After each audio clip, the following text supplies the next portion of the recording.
All right, it's Tech Tuesday. Listen to this. Of all the things that you might think might be vulnerable to hacking, electric car chargers are probably the last thing on your mind, but a new report details how some of these green chargers may actually present a risk to your personal data. Kurt, the CyberGuy, joins us right now with more.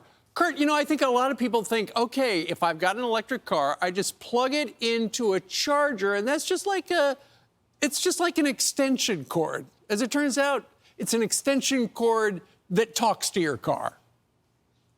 Exactly. Like it's like plugging into another computer, and that's the problem with this.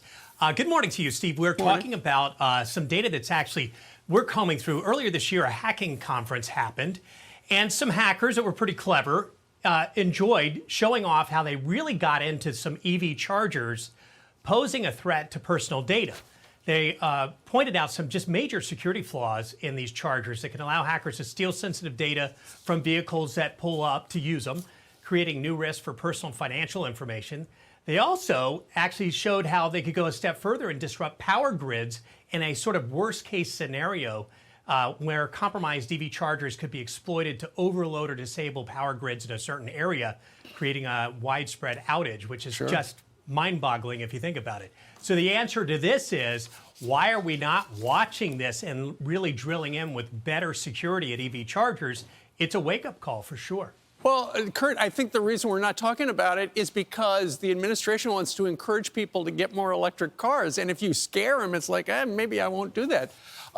And I get your suggestion that the power grids could be vulnerable. But a lot of people don't realize that when you plug into one of those things, you actually get charged. And so once you plug in and the computer talks to the computer in your car, there's all your bank information. Next thing you know, just like a Hoover, whoosh, it's gone. Correct. Or as you also plug in your own payment from the outside. If you use a credit card when you walk up or drive up to one of these, it's another way for them to exploit your personal data, get to your bank account, their ultimate goal.